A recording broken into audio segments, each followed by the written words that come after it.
Who's ready to play Simon Says Extreme? You know the rules. You have to do whatever Simon says to stay in the game. If you don't do what Simon says, or you do something Simon doesn't say, then you're out and must sit down. Even if what Simon says doesn't match what you see on the screen, you always do what Simon says when Simon says, Simon Says. Here we go. Simon says, stand up.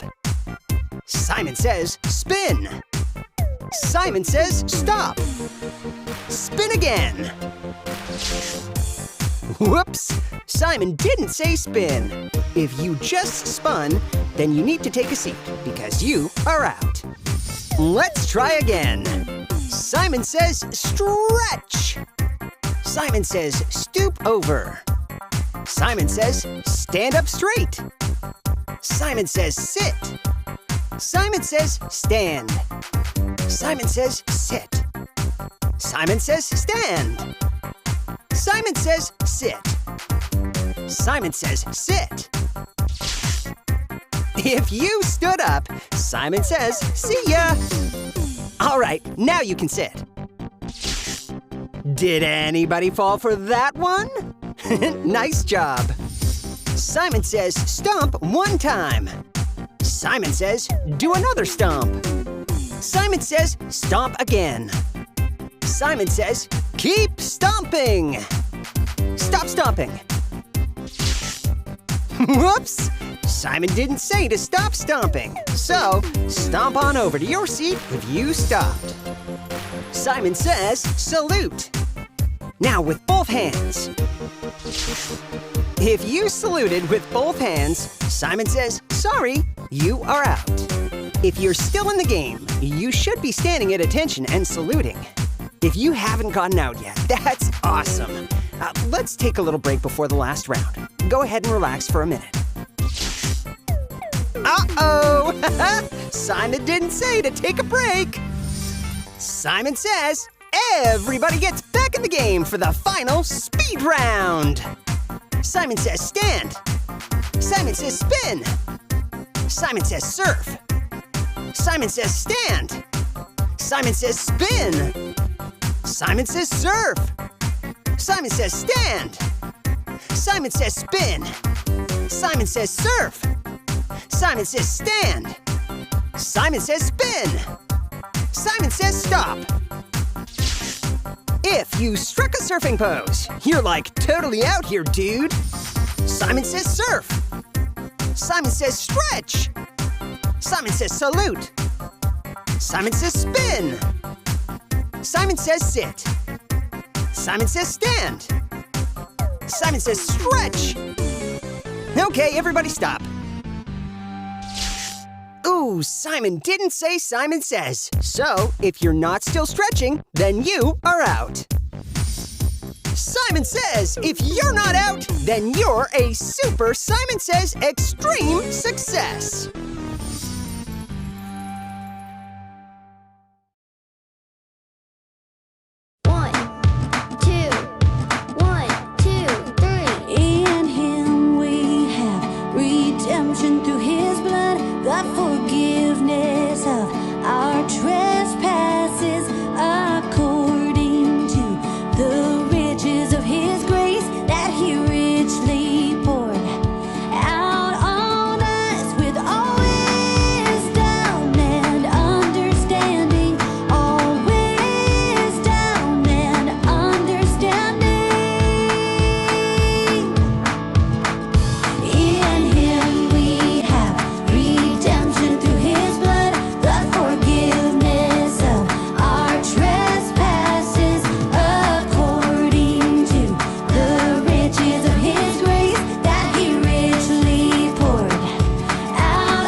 verses 7 and 8.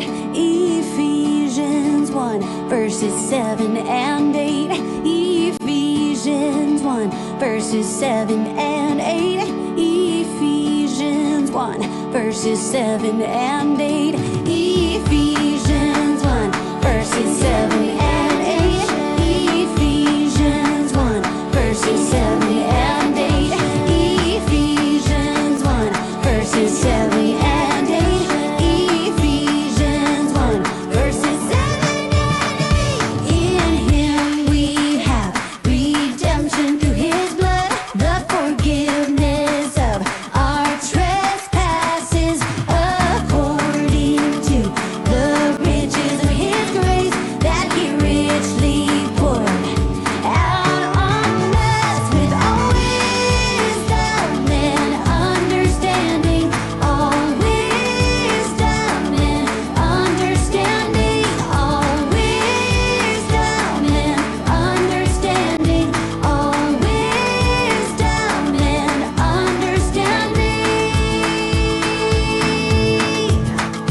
Ephesians 1, verses 7 and 8. Ephesians 1, verses 7 and 8. Ephesians 1, verses 7 and 8. Ephesians 1, verses 7 and 8.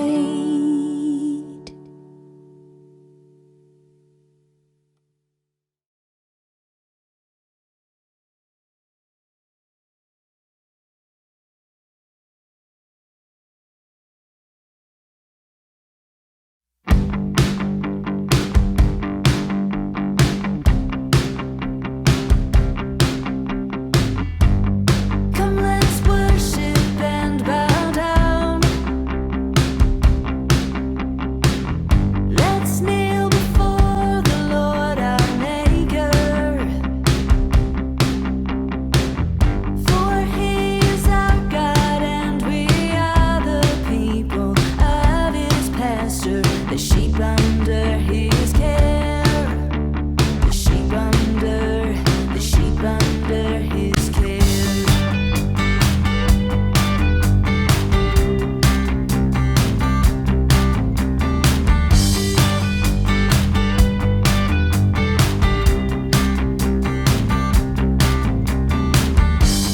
Come, let's worship and bow down. Let's kneel before the Lord our Maker. For he is our God and we are the people of his pasture, the sheep under his care. The sheep under his care. Psalm 95, verses 6 and 7.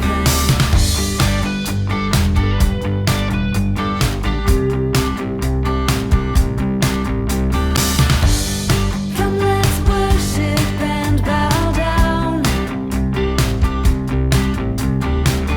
Let's kneel before the Lord our Maker. For he is our God and we are the people of his pasture, the sheep under his care. The sheep under his care. Psalm 95, verses 6 and 7.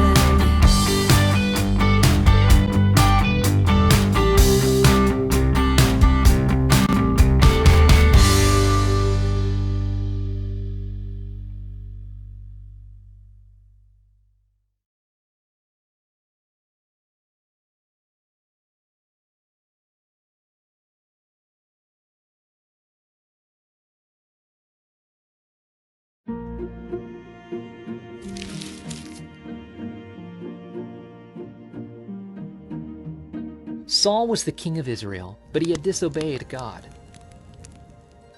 So God told Samuel to fill a horn with oil and go to Bethlehem. A man named Jesse lived there. God had chosen one of Jesse's sons to be Israel's next king. God said, "Visit Jesse and his sons. I will show you which one I have chosen." Samuel went to Bethlehem and met with Jesse and his sons. Jesse's oldest son was tall and handsome. When Samuel saw him, he thought, "This must be the one God chose to be king." But God told Samuel he's not the one. Do not pay attention to what he looks like.